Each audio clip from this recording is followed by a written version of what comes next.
Okay, I had the pleasure of meeting Catherine last year at the AOPA seminar in Battle Creek, Michigan, and encouraged her to participate in our program up here this year, and all the stars aligned and everything. It worked out very well, and so she's here with us today. So Catherine Cavagnaro, I apologize, I butchered your name there, specializes in spin and aerobatic training at Ace Aerobatic School in Sewanee, Tennessee. She serves as a designated pilot examiner for the Nashville FSDO and offers safety presentations for the FAA Wings program and enjoys writing articles for the aviation community. Catherine is also a professor of mathematics at Sewanee at the University of the South. Her favorite activity is spending time with her sons, Jack and Pete. So Catherine, first of all, we have a certificate of appreciation from the FAA safety team, and appreciate you coming up here this afternoon and doing this for us. Thank you so much. And so I welcome Catherine Cavagnaro. Thank you. All right. Well, thank you all for coming today. As was just said, my official job, my full-time job, is as a professor of mathematics at Sewanee, the University of the South in Tennessee. But my favorite job is teaching people to get out of trouble, and better yet, stay out of trouble in airplanes to begin with. And my partner in that endeavor is my Cessna 152 Aerobat named Wilbur. And I'm not sure that anybody has quite characterized the Cessna 152 as well as the 15-year-old daughter of a friend of mine who wrote this limerick about the Cessna 152. And if you can't see that, a pilot who was very thrifty bought himself a Cessna 150. There was room for his ass and 10 gallons of gas anymore, and there'd be no lifty. So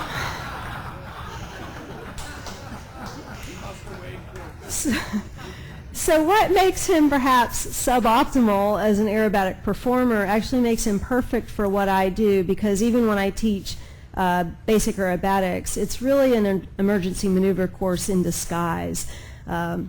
He has these long wings, side-by-side seating. He has a yoke instead of a stick.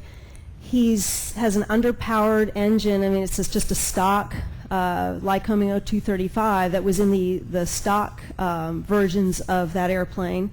It doesn't have an inverted fuel. It doesn't have inverted oil. So inverted flight does not last long in this airplane. About a second if you try to maintain it, engine quits and the nose falls. So for all of those reasons, he's really not a great aerobatic performer, but he's perfect for what I do, because if you're trying to get out of trouble in the kind of airplanes that a lot of us fly, those planes are going to act more like Wilbur in an unusual attitude and less like, say, a Pitts or an Extra. So he's my buddy in that regard. And by the way, I'm happy to make this more of a conversation, so feel free to ask your questions throughout the presentation. I am bullish on the Wings program, and sharing this hour with me today is worth Wings credit. So I'd encourage you to get credit for this talk. If you're brand new to the Wings program, it's a great time to sign up. So please do that, and there are some fine folks who can help you with that today. Okay, so we're going to chat about spins today. And spins, of course, spins are involved with stalls, right? And stalls date back to the earliest flyers. And I like this quotation from Wilbur Wright, documenting on his early flights with the glider. He's talking about the wings, kind of warbling and such. And basically, he was describing a stall. And unfortunately, what can happen if you don't recover from a stall, you can descend pretty quickly.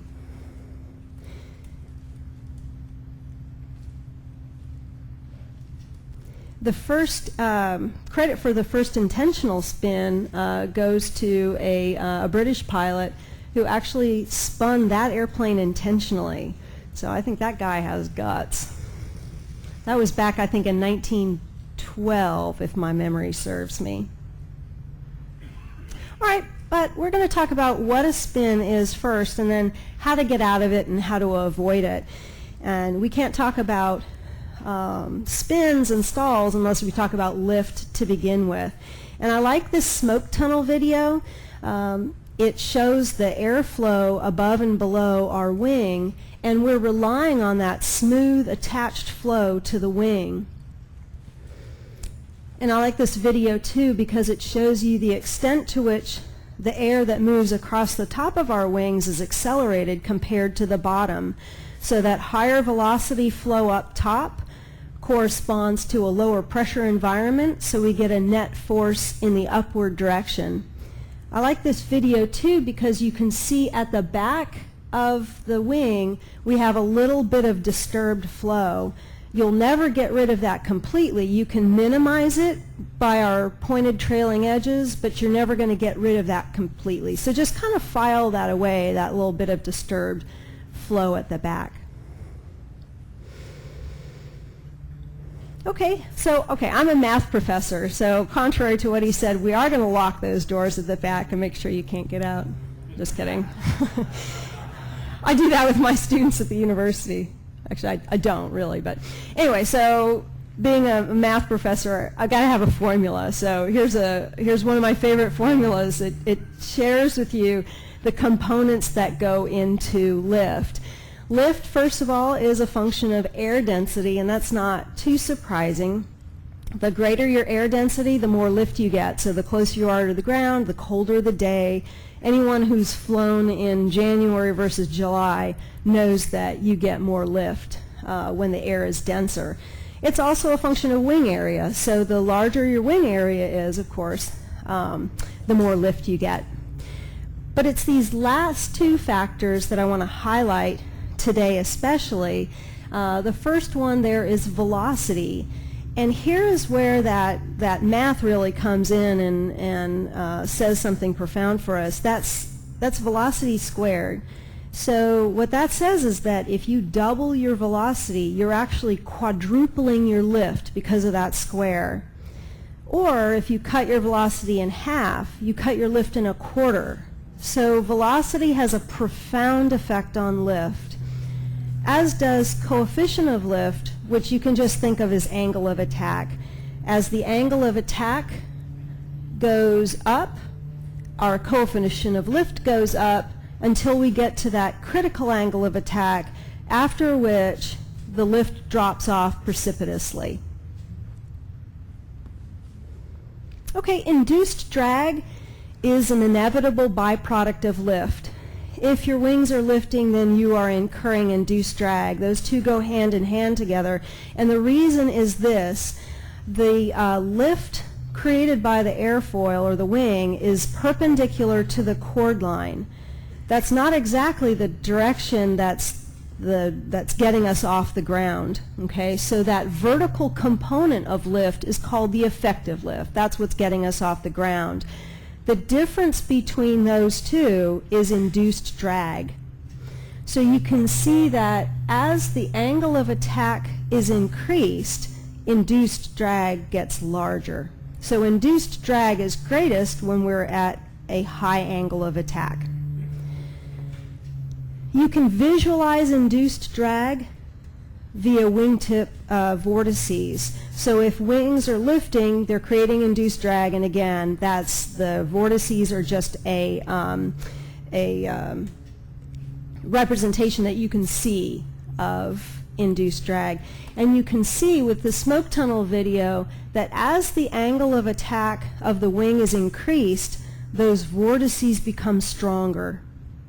Okay, so you're just witnessing induced drag.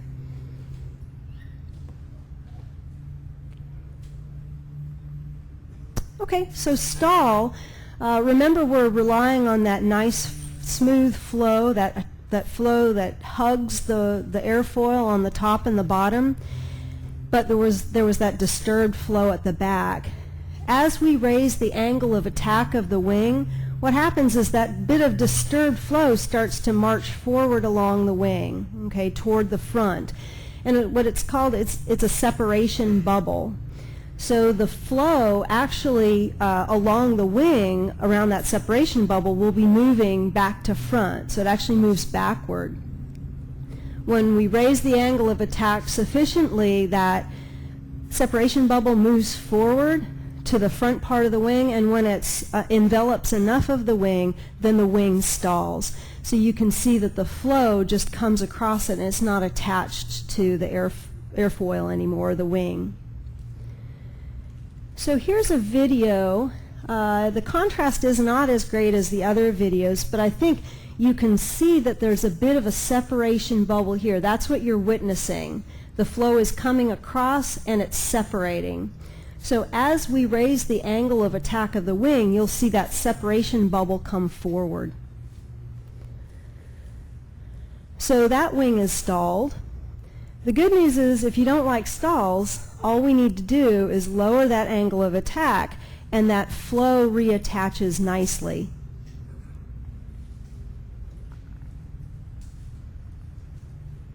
Okay, which brings us to spins. Stalls is one of the ingredients to a spin. And what a spin is it is an aggravated stall with auto rotation. So the ingredients are stalled wings and something that's going to set up auto rotation, and that's a lack of coordination. So if you have stalled wings and a lack of coordination, you are on your way into a spin. The phases of a spin, of which there are 4, I'm going to assume that we're approaching our spin flying horizontally. That doesn't have to be the case, but it's typically the case. So when we have the approach to the stall and the stall itself where our flight path is horizontal, at the stall, like I said, any lack of coordination means that we are on our way into a spin. So what will happen is the airplane starts to yaw. That outside wing that's now moving more quickly through the air has more lift because it has a greater velocity. So that yawing turns into a lift as well.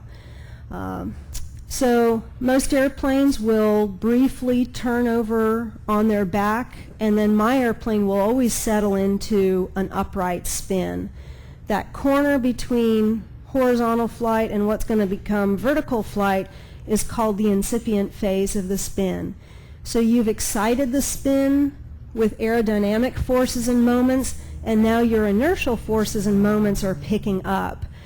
When they've picked up as much as they're going to, we say that that is the developed phase of the spin. So since your inertial forces and moments aren't as great during the incipient phase, it tends to be easier to recover from a spin during the incipient phase. Once it's developed, it tends to be harder to recover from a spin. And then the phase that we hope, of course, every spin has is the recovery phase. And that's the one that can be pretty counterintuitive because you're seeing a lot of ground as you're going around. But if you'd like to be flying again, I'm going to invite you to see more ground. So it can be pretty darn counterintuitive to push when you see just fields filling the windscreen. This is what a spin looks like from the, if I can get this going. Oh, my computer's having a moment.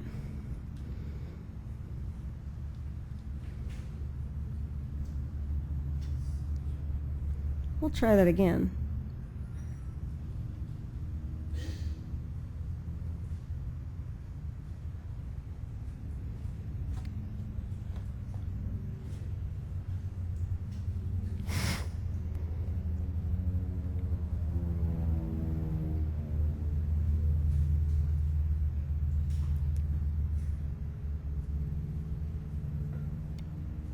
Boy, that's really funny.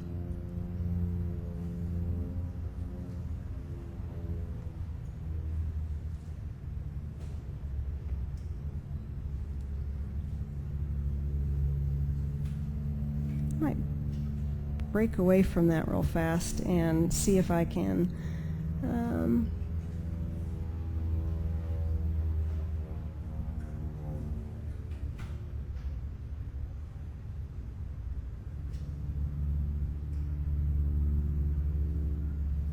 there we go. Okay, so here's the approach to the stall and the stall, and at the stall I'm going to have a lack of coordination. My outside wing is moving more quickly through the air, so it gets more lift. Briefly go upside down. And at this point, it's good and developed. So in my airplane, it takes about 3 turns to be developed. And what you see at 3 turns is typically what you see in perpetuity, except for the fact that I'll show you later, my plane has an oscillatory spin mode. Okay, so you're seeing a lot of ground as we go around. And there you see that nose down. Once you get that nose down, that flow reattaches, rotation stops, and we're flying again. Okay.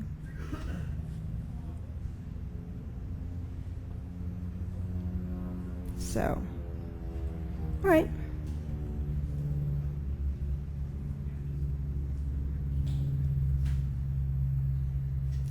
Golly. I hope isn't gonna. Question over here. Oh yeah. Good timing. What Yes. determines which wing will accelerate the fastest? Sorry, say again, which? What determines which wing will accelerate the fastest? Are you talking about which direction we're going to spin? Whatever direction in which you're yawing. So I'll talk about that. I've got some other videos to share with you coming up. Okay, thank you. All right, so aerodynamically what's happening is at the stall, both wings are at the same critical angle of attack. And as I said before, now that we're introducing some yawing, so suppose I'm yawing to the left, that means that my right wing is now going to get some extra lift, so there's going to be an attendant roll. Since my outer wing is now upwardly moving, it moves into a position of being at a lower angle of attack. My inside wing, which is more downwardly moving now, moves into a position of being at a higher angle of attack. So what happens is that my outside wing has more lift, way less drag. My inside wing has less lift, way more drag, and that's the imbalance that's going to perpetuate the motion, the spinning motion. Okay. Okay, so that you could witness what goes on aerodynamically in a spin, I put tufting on the tops of my wings, and it's a little off the screen, but I also put strings and funnels on the ends of my wingtips so you could witness the vortices. Because remember, there's a one-to-one relationship between wings that are lifting and vortex production.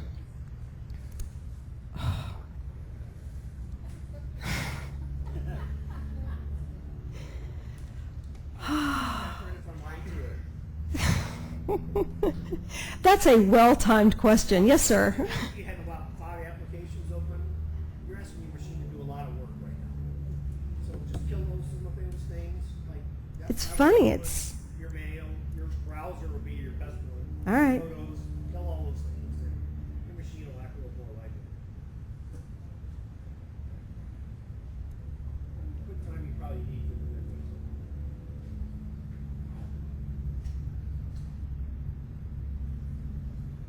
that. All right, my fingers are crossed. Oof. Sam, usually that poor a computer user in it usually works really well.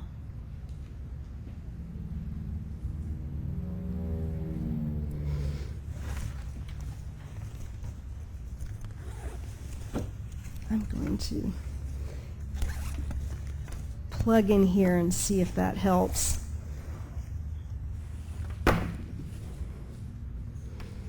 Your biggest user of resources is going to be your web browser.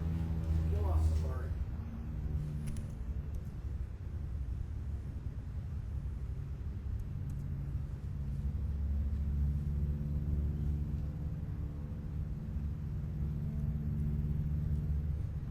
Yeah.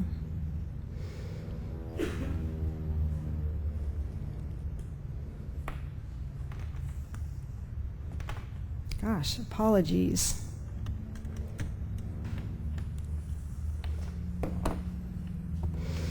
Just have the same look on your faces when your students don't finish their homework. Okay, I'm suddenly feeling a little more sympathy for those people. Let's see. That's what they were hoping for. Gosh.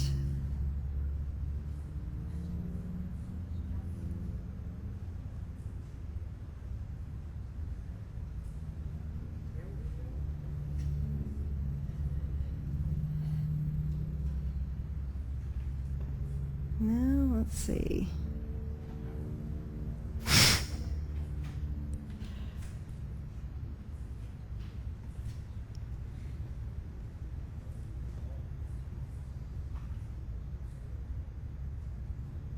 Gosh.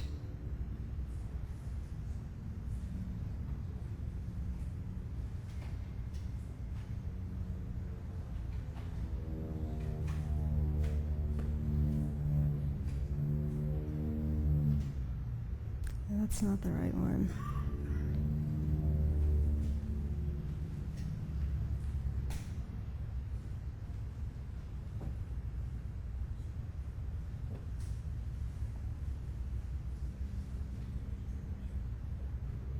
You can see I take a lot of videos.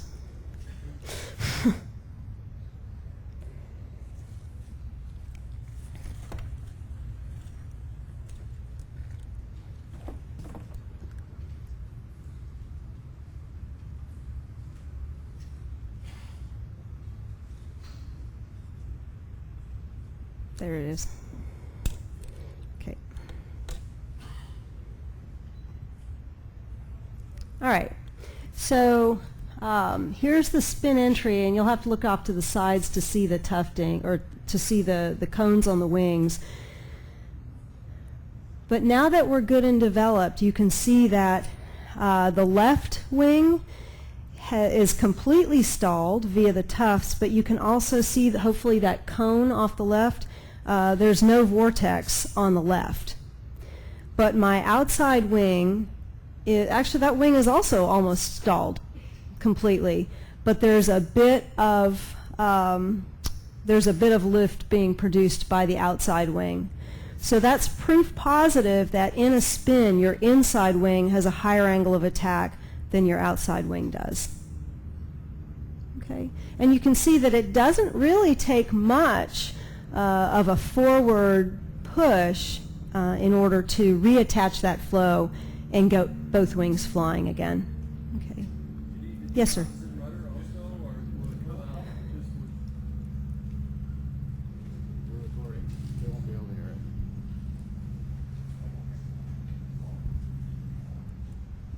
Yeah, do you need opposite rudder, or will it come out just by pushing the yoke forward?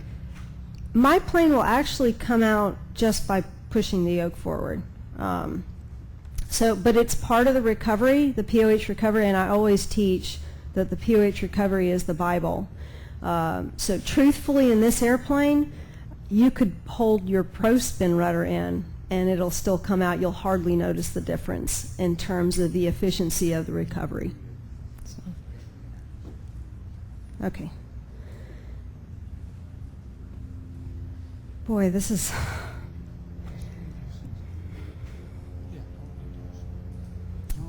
I'm not sure why my movies aren't working. I apologize.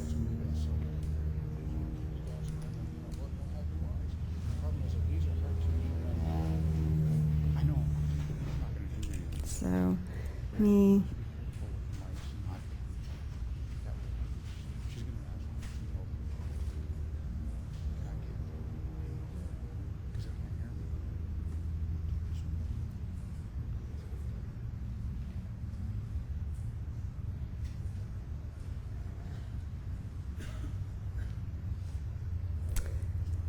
I'm not sure I'm going to be able to do anything about that one. So this was, what I would have showed you is a good and developed spin. And what you could have noticed, this was actually a 55 turn spin. And yes, 55 turns. So what you would have noticed, had I shared this video with you, is that during the spin itself, the airspeed indicator is always on the low end, and it bobbles back and forth between being pegged, so I'm at a bit of a higher pitch attitude, and then it comes off the peg and reads about 60 knots. And it does that throughout the spin. It takes about 45 turns for those oscillations to go away. So as I said before, this airplane actually has an oscillatory spin mode. And I just also want you to file that away, that during a very long spin in this airplane, the airspeed indicator is bobbing on and off the peg. Okay.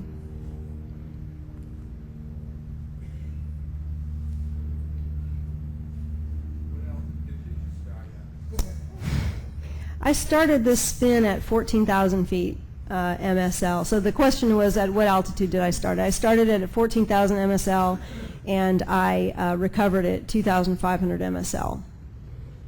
How much altitude do you lose for each turnaround? This airplane will lose about 190 feet per turn, and it takes about 2 seconds per turn. So, and you are headed down at the earth at about 6,000 feet per minute. So you are booking at the ground. Okay, so how do you recover from a spin? This was of interest, as I had said earlier, during the dawn of flight. And in 1936, there was a report commissioned by NACA, which was the predecessor of NASA, to discover, research and discover the best spin recovery procedure for a lot of the military aircraft of the day. Now, a lot of the military aircraft of the 1930s were like the planes that you and I fly today. In World War II, of course, we saw a pretty big divergence between general aviation airplanes and military aircraft. So this actually has a lot to say about the kind of planes that we fly.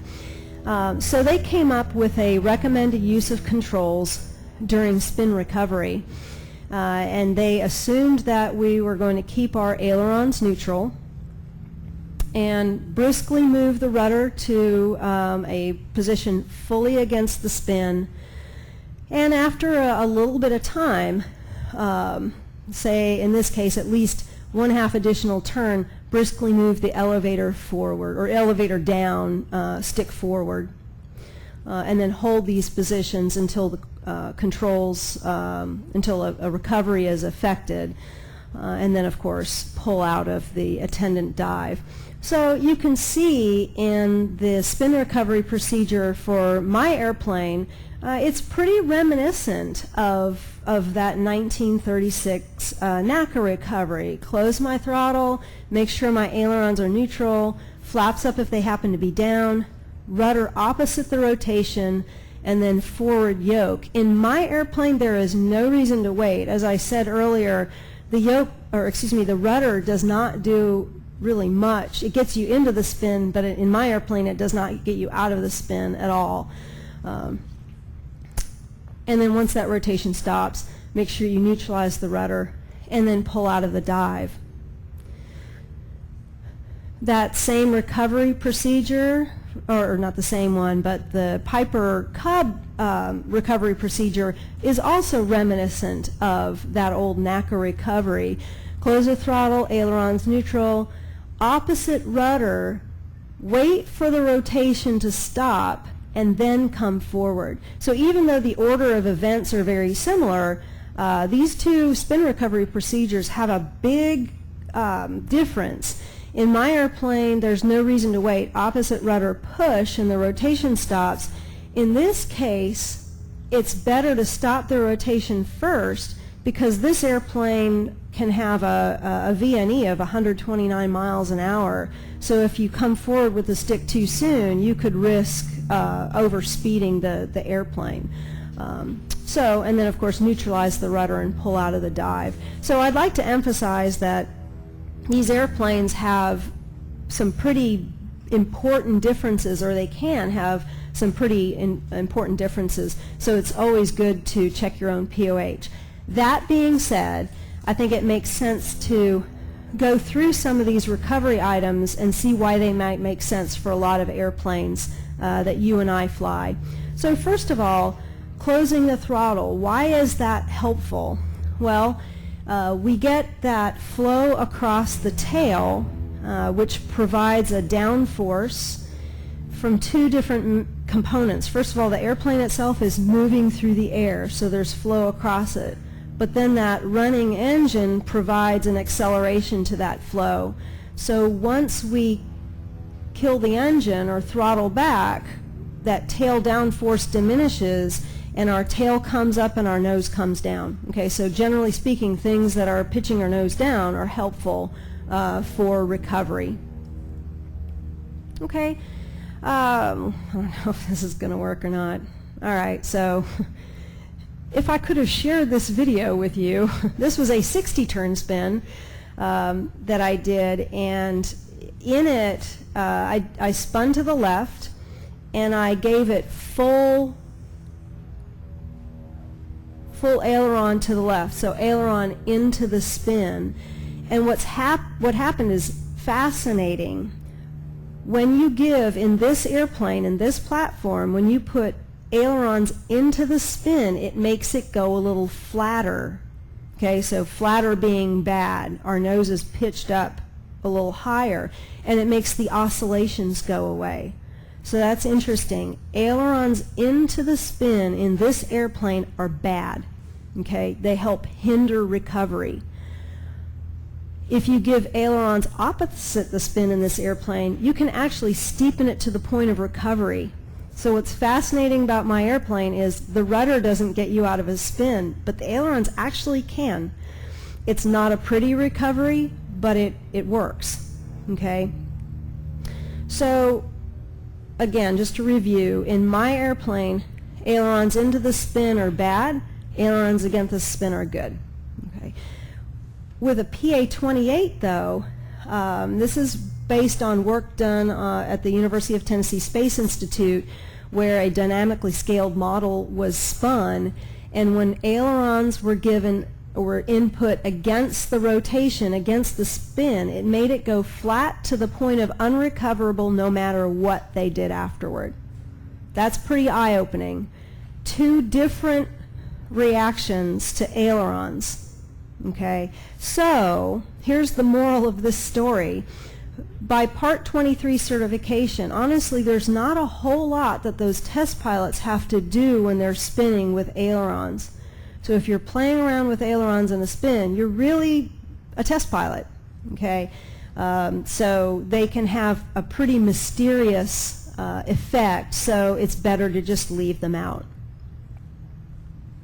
Okay, flaps up for lots of reasons. First of all, you are changing the flow across the wing, and you're typically, or you're blanking what's typically your most important recovery surface. For most of the planes that you and I fly, our elevator is our best bet for spin recovery, and the last thing that you want to do is blank it.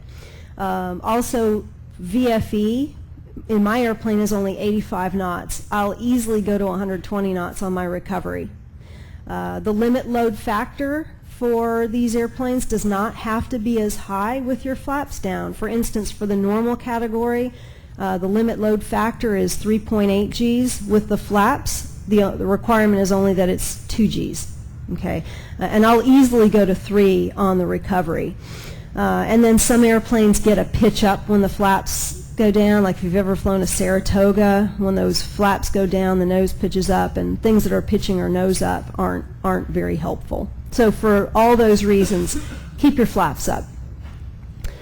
Rudder opposite the rotation. In my airplane, let's see if this will work. Gosh. In my airplane, the rudder, as I said, is not terrifically effective.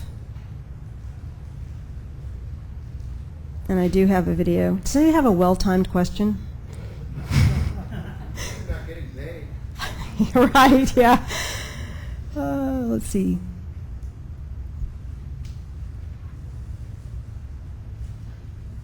I'm on my way. Oh, excellent. Really on my way. what is the centrifugal force inside your airplane? Where's the oil going and all that stuff? When you're doing that many spins, is the engine, even though it's idling, is it lubricating? It is. Yeah, that's I'm going to try to multitask, find my video. Yeah, it is. The oil doesn't go out of the engine unless somebody pushes forward with sorry, who asked that? With too great an enthusiasm. So the yeah. It still gets fuel. Well, it takes 15 turns for my engine to quit. So what happens during a spin is the fuel is pushed to the outboard portion, and it takes 15 turns for the fuel in the line to be exhausted, and when that's exhausted, the engine quits and the prop comes to a stop. We have another question here. Have you spun a 172, and how does that compare with the 152? I have spun a 172, but the 172s don't develop, meaning what they'll do is they will, let me see if that's the video, they spiral out. So, and they'll do that in both directions. So a Cessna 150 will develop in each direction. A Cessna 152 will only develop to the left. 172s will not develop in either direction. So you could probably get a turn out of it, and then what will happen is it spirals out and the airspeed increases quite dramatically. So you would not want to try to stay in one very long, because now you're going to be having problems at the higher end of the airspeed spectrum. Yes? Just to clarify, are you holding full pro spin inputs during the spin, elevator, full back, and pro spin rudder? I am, only because I want to excite a nice fully developed spin that I want to share with my students, but honestly you don't have to. Another thing that I love about my airplane, if my computer in this setup will let me share it with you, is that it will not recover hands off. So you take your hands and feet off and it just continues to spin. And that's the reason that I always teach spins with my students by making sure that they're fully developed, and because I know that the airplane isn't going to self-recover, and when we get out of that spin, it's because of what my student did, not what the airplane just happened to come out of it. Do you do any testing at the aft CG? What difference does it make moving the CG to the aft limit? That's a good question. So do I do anything with the aft limit CG? Really not intentionally, but depending on how you load your airplane, you can have profound differences in stall and spin recovery. So when you load it more toward the front part of your envelope, you tend to have a slower airplane because you're flying at a higher angle of attack to achieve that. But you also have a more stable airplane, and it's more likely to recover. It's easier to recover from stalls and spins. As you move back in the envelope, let's see, this is going to be such a challenge. As you move back in the envelope, you get a faster airplane, but now you're sacrificing some of that stability. So the plane does not recover as quickly. So I don't intentionally go near the aft part of the envelope, but every once in a while I do like a little air show demonstration for my hometown. It's a 4th of July thing. It's a small town Americana kind of deal, and I have trouble when I'm in my airplane by myself snap rolling it, and a snap roll is a spin in a horizontal direction. So I have such a forward CG, it's hard to snap roll. 40 pounds of dog food in the back works really well. So you can see that by that little test, I'm not anywhere near my aft CG, but moving that CG back makes it easier to get into a spin, absolutely. So you should realize that if you go beyond the aft CG limit, you have zero assurance that you could recover from a stall or a spin, because then you're compromising your ability to get your nose down. Okay. Yes, sir. when the FAA type certificates Part 23 aircraft for spins, they normally do bring in the FCG envelope from the standpoint of controllability. Sure, yeah, so they explore points all throughout the envelope. I tend not to purposely load the plane near the aft limit. But absolutely, for Part 23 certification testing, they have to load the envelope at multiple places, okay, including in the rear road.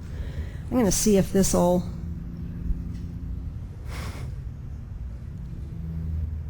So here is a spin, and my goal here is to show you,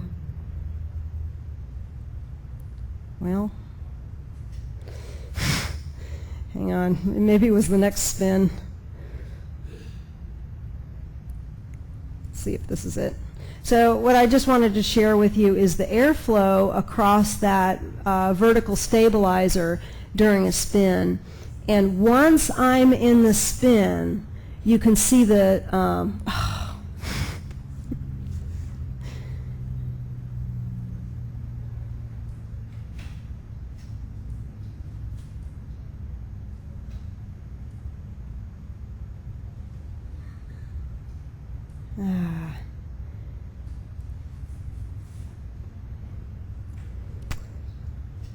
well, apologies. So, I have another question. yeah, bless you. What are the characteristics of entering a flat spin? What are the different stages and characteristics and control inputs associated with entering a flat spin? You mean purposely entering a flat spin? Purposely or unintentionally. So the only way that my airplane will spin in a flat mode is if you purposely load it with an aft CG. And honestly, if you do that, then you might not have a recovery. Typically, planes that have a flat spin mode that they can excite and from which they can recover involve using power and ailerons. But my airplane, if you were to excite a flat spin, that would not be good. Okay. Okay. All right. So, oops, sorry. Good.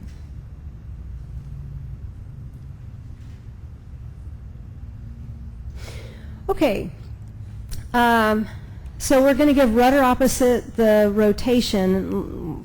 Even though it doesn't help very much in my airplane, it is part of this POH recovery, and I always advocate doing exactly what the POH says. The POH really is the Bible. Yoke forward is really the ingredient in my airplane that's going to get you out of a spin.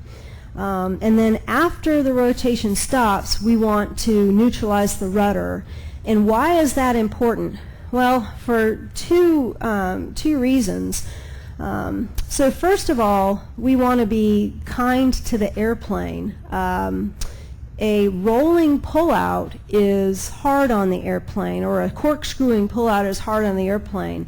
And what I like to emphasize here is that things changed in 2001. November of 2001, there was an Airbus that took off after a recently departed 747 out of JFK, and you might remember this accident. The Airbus got caught in the wake turbulence of the Japan Airlines 747, and the co-pilot who was flying at the time, in order to keep the wings level, gave some pretty extreme rudder inputs.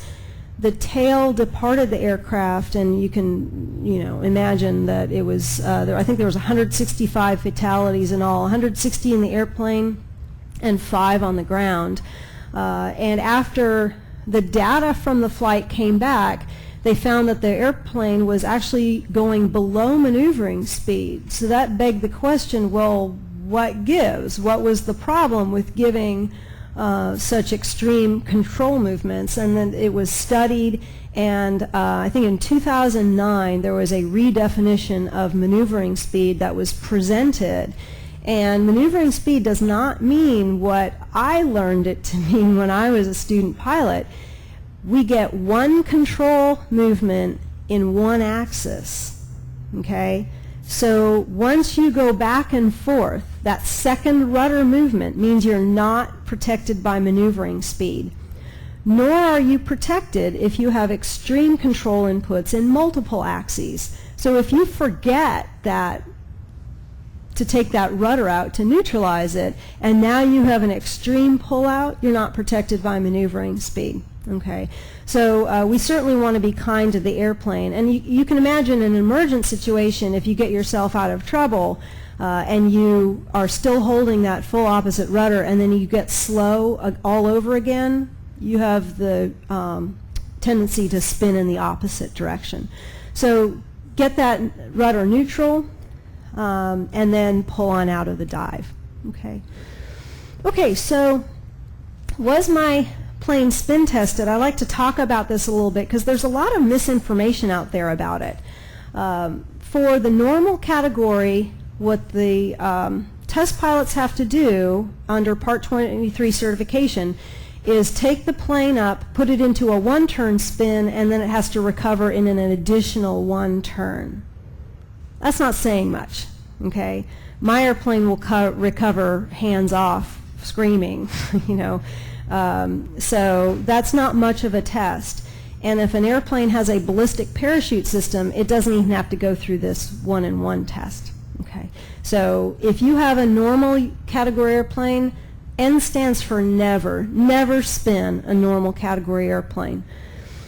For the acrobatic category, the test pilots have to put it into a 6-turn spin, which is good and developed, and it has to recover in an additional 1.5 turns.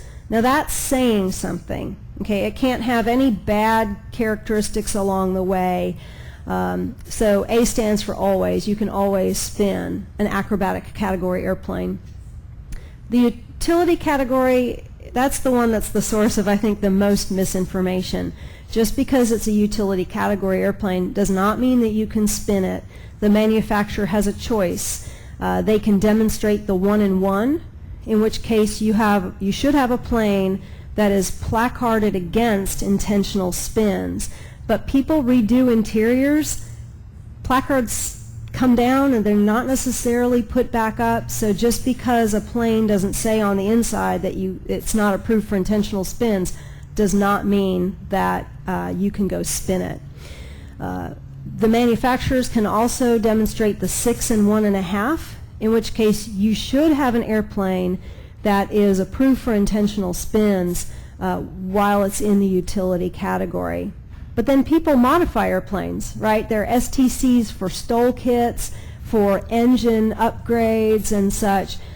So you really have to do your homework and make sure that every STC holder did the spin testing so that it's still approved for intentional spin. So you can actually have a good bit of homework before you if you wanted to make sure that you have a plane that's approved for intentional spins. How can the type certificate for a particular airplane be useful in figuring out whether it's properly placarded and whether it can be spun safely? Well, it should originally come saying whether it was approved or not approved for intentional spins. Assuming that it was, you'd have to look at all of the different modifications. It might actually even involve calling some of the supplemental type certificate holders and asking, you know, have you done the spin testing on it? It should say, but aircraft records aren't always the best or the clearest, yeah. Yes, sir. Oh. Do they do any spin testing with ice on the airplane for certification? No. That was a no. I was an FAA test pilot for 38 years. Okay. Well, thank you for your experience there. So, yeah. Could I back you up a little bit? The recovery steps. Mm-hmm. Is it important that they be done in sequential order, or could you do several things at once? Close the throttle, hit the rudder, the opposite rudder, and push the nose forward? You know, it depends. I would read very carefully what your POH says. In my airplane, for instance, I give opposite rudder, and there is absolutely no reason to wait to push. If you're waiting, you're losing unnecessary altitude. But for some airplanes, the rudder maybe is more effective, and there is a reason to wait to get that rotation to stop before you come forward. So it really depends on the aircraft itself, and if you can tease that out of the flight manual or the POH, then that's a good thing. Yes, sir? I'm on my way. Okay.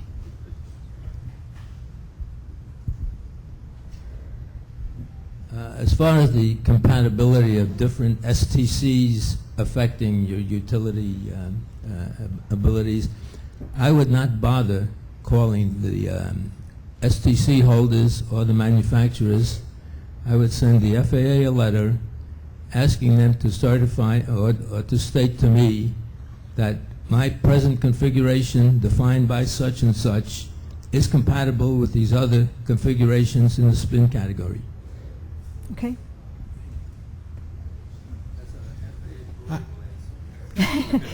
He added that was an FAA political answer. Okay. I have a 1946 Piper Super Cruiser. I do have a manual of sorts, but you can imagine. Yeah, that thin. Right, 6 pages, I think. That's it. So what advice can you give pilots who fly older aircraft like that, short of becoming a test pilot themselves, regarding spins? I think personally for the airplanes that I've flown, the type club communities I think are some of the best sources of information. So I would tend to go to one of the type club communities. Yeah. Okay. Okay, so recovery technique can vary, and again, I'm talking about general terms. Nothing that anybody says about spins is good for every airplane, okay? But I want to talk about the recovery technique and how it can vary as the configurations of our aircraft have evolved. For instance, here you have an airplane like an old Cub or Champ, very light wings, very fuselage loaded. You have your engine, your fuel, your people all along the fuselage, and you have that enormous rudder so that you can land at 30 miles an hour or 35 miles an hour. So it has to be a bigger surface in order to be effective with such low air speeds. So as we move more of the weight of our aircraft out to the wings, instead of the Cub or Champ with its very rudder primary recovery, now your elevator becomes your primary recovery surface. So here these airplanes have smaller tail feathers, right? Because larger tail feathers mean we go slower. There's more drag. So there's an interest in creating smaller tail feathers to minimize that drag. So your rudder tends not to be as effective in these kinds of airplanes. Your elevator is your best bet for spin recovery. And now in an extreme situation, now we've put our engines out there. We have fuel in the wings. Maybe we even have tip tanks. This is sort of a more wing-heavy design.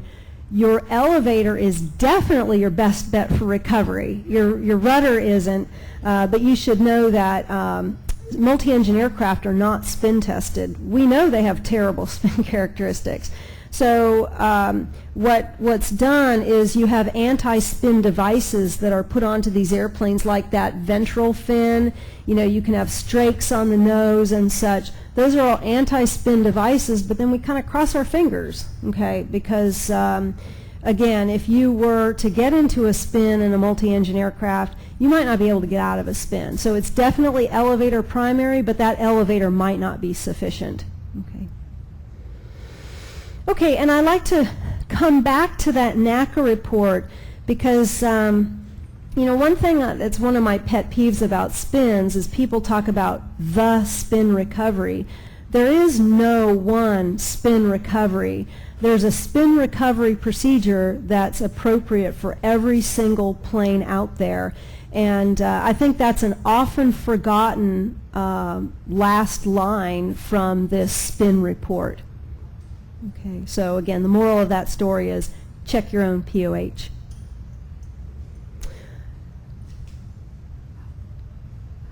Hang on, I'm coming. Well timed. Vortex generators, how do they affect spins? I'm sorry, say again, please? Vortex generators on wings and tails, how does that affect Oh, that's a good spins? question. So typically, anything that's part of a STOL kit precludes intentional spins. I think virtually all STOL kits out there preclude intentional spins. So either the spin testing was not done, or they saw some unfavorable characteristics. And some of those parts of STOL kits can be associated with flatter spins. Maybe you can offer something here, but typically they preclude intentional spins. Okay. Yes, sir. I might mention that if you want to do not necessarily spins, but if you're going up with a flight instructor for training in an airplane that is new to you, to make sure that the flight instructor has quite a bit of time in that aircraft, because I have had the experience where I bought a Mooney aircraft, and which is not certified for spins. He put it into what he called a whoopee stall, which he pulled the yoke clear back in his lap, nose went up, the left wing fell off, down into a spin, and after a turn and a half in a Mooney, they are unrecoverable. After 3 turns, I found that we were flat spinning at that point. So you have to figure these things out. He was out of ideas, but I managed to come up with one. Did you get on the glare shield or what? No, what I did is, in the Mooney, the only thing that you do have at that point, because you have no lift, is the seats underneath has a rod, and I had him move back and forth with me in sequence. And we changed the CG, got the nose over, picked up some lift, and we had at least 800 feet from the ground to spare. Wow, you could have waited a little longer. Yeah, right. No, I'm glad you're here today, and I know somebody else who got into an inadvertent Mooney stall too. And you know, I have to say that's the trouble with a lot of flight instructors. A lot of flight instructors honestly don't know enough about spins to teach them properly. Well, it's the camber on the front of the wing is different. A Mooney is a laminar flow aircraft, and if you look at the camber or curvature of the wing, it's quite narrow, but it's high speed, quite maneuverable. And if you look at a aerobatic aircraft, the camber could be a 1.5 feet wide, it seems like, because they are extremely recoverable from pretty much any angle. Yeah, and even across the similar platform, you can make a small change in an airplane and dramatically change its spin characteristics. So anyway, that is concerning. Okay, got one over here.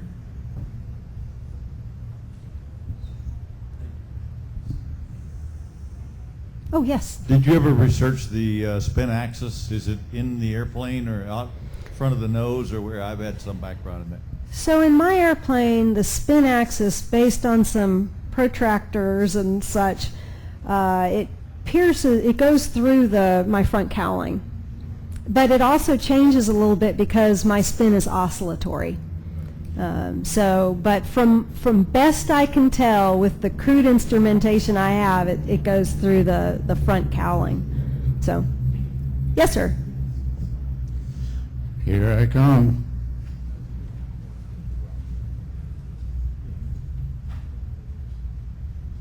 Are you still going to be flying planes today? Or have you flown anywhere far, like to the UK? Have I flown in the UK? I have not. Because I can set you up with the Queen. Deal. Okay. I'm going to move on and hopefully show a couple other videos to you, but just a bit about spins and spirals. They look the same, so I had a couple of videos to show you that visually they can look the same, but aerodynamically they're on opposite ends of the spectrum. And for all that people fear about stalls and spins being on the low end of the airspeed spectrum, I like to at least point out that there's some pretty bad things that can happen on the high end of the airspeed spectrum. So sometimes I think people can be kind of blasé of, oh yeah, I went past V&E. I think that's nuts, personally. And I want to share with you one of the reasons why that can be so catastrophic, and that is flutter. And I'll grab the video, so I'll talk with you about the video as I go to grab it. But flutter is something that can happen at high airspeeds, and when the test pilots, again for Part 23 certification, one thing that the test pilots have to do is what's called a dive test, and the manufacturer sets a speed called design dive speed, V sub D, and the test pilots have to take it to V sub D, and there can't be any damage or deformation to the aircraft. And they can't have seen any flutter. So what flutter can be is a pair of oscillations that feed each other, and that can get out of control. So let me.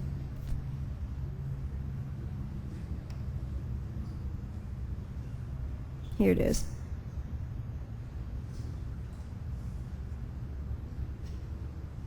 So this was flutter that was found on the tail of a twin Comanche back in 1966.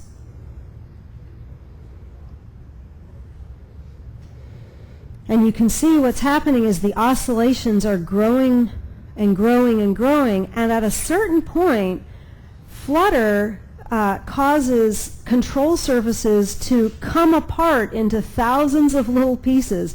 I've seen flutter videos where it looks like it's just powder, okay? So that's the kind of thing that you can run into if you encounter flutter. And flutter is typically something that happens at a higher airspeed. So I personally am a fan of staying away from higher airspeeds. Yes, sir?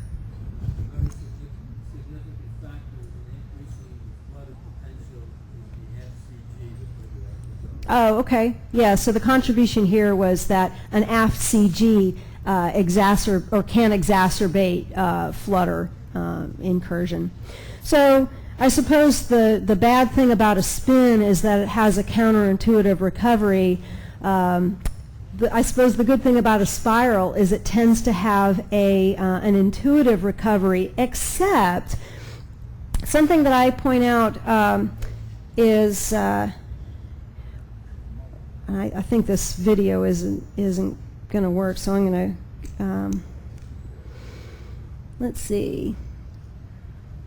So here's a video that I shot with my son, Jack, back there, and this is a spiral that we got into. You know, usually if you don't have your autopilot on and you take your hands and feet off the controls, depending on your fuel loading or your power situation, you could easily get into a spiral. I am amazed at my ability when I'm flying IFR to look down at my approach plate and look up. I'm like, oh, I'm in a little bit of a bank.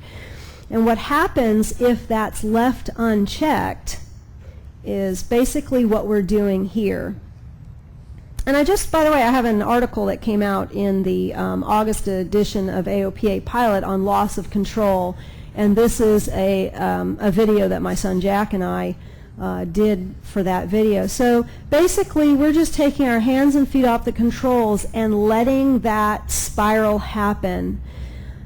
So we have this overbanking tendency, so the more the spiral, the greater the bank, the more airspeed we get.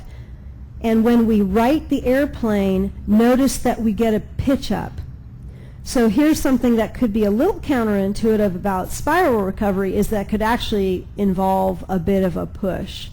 Okay.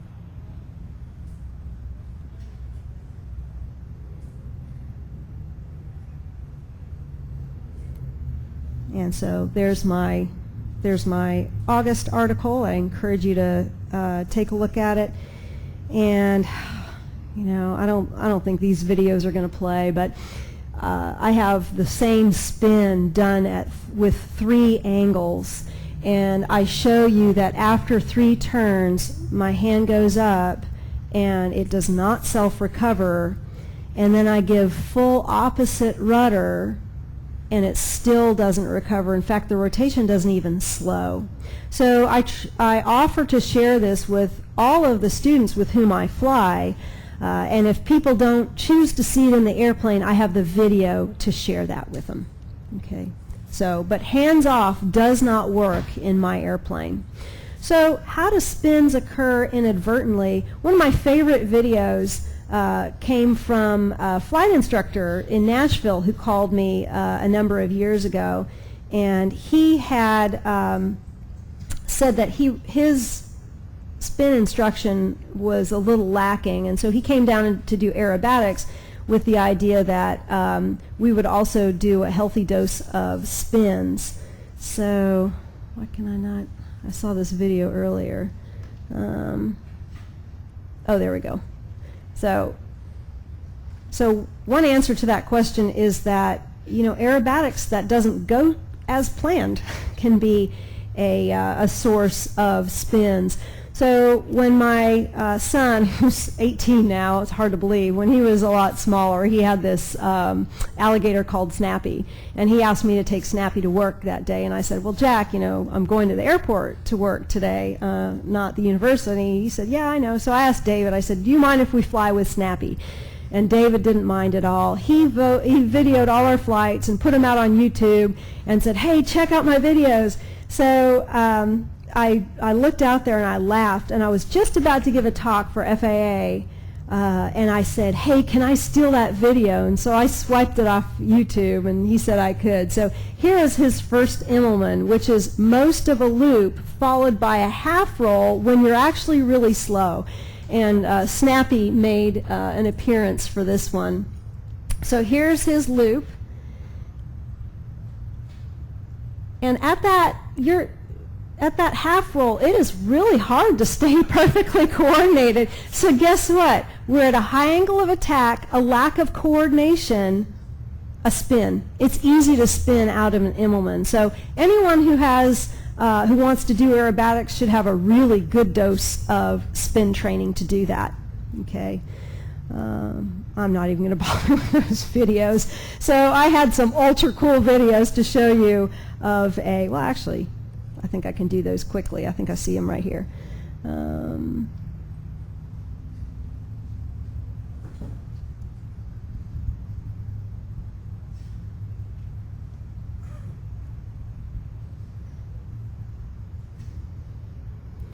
So here is a slipping stall.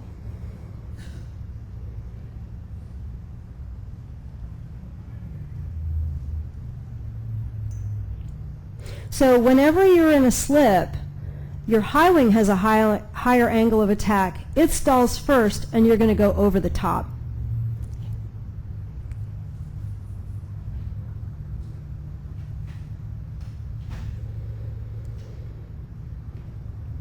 So here you can see the high wing stall, okay? So, and whenever you're in a skid, it's your lower wing that has a higher angle of attack. It stalls first, and you go under the bottom. So the way that you're going to spin is completely determined by the way that you're not coordinated. Sometimes people think that spins are so stalling and spinning is so unpredictable, and that's flat out false. it's totally predictable, okay? The way that you're going to go off in a spin is determined by the way that you're not coordinated. So when you're slipping, your high wing stalls first. When you're skidding, your low wing stalls first, okay? And so, you know, how do you avoid spins? I think training, you know, getting a good spin course, I think is a way to do that. Practice uncoordinated stalls. Well, first of all, do a weight and balance and verify that your airplane has the characteristics that the test pilots deemed that it had during certification. If you load it outside the envelope, you have zero guarantee that what you're going to see is what those test pilots saw. Stall practice, it's great to practice coordinated stalls, but I like to, everyone with whom I fly, I share uncoordinated stalls. And as I said just a little bit ago, whenever you're in a slip, your high wing stalls first. Whenever you're in a skid, your low wing stalls first. And usually I just let them witness the whole thing. And then after that, as soon as that roll-off is starting to occur, we recover. Okay, just in general, go outside your comfort zone. So find something that bothers you and train for it in a safe, controlled environment. Spins and aerobatics, I think, add a great tool to your toolbox. So does glider flying. I'm amazed all the good things that glider pilots learn that in the powered community we don't necessarily learn. Mountain flying course is another great way to expand your envelope, and tailwheel training as well. Okay, maybe it's flying into a place like Oshkosh that kind of spooks you a bit. You know, go there, take an instructor. She'd love to go along, really. So, and you know, all of these things that I'm mentioning can be done within the WINGS program. So, as I said before, I'm really bullish on the WINGS program. You can take some of these things that concern you, find a good, controlled, safe environment, and typically get WINGS credit for that training. So I just want to assure you that no airplanes were harmed in the making of any of these films, some of which you saw. If you like my videos, some of which you saw, my younger son, Pete, over here, is being charged with taking those and making them available. So drop me a line if you are interested. Thank you, FAA, for having me.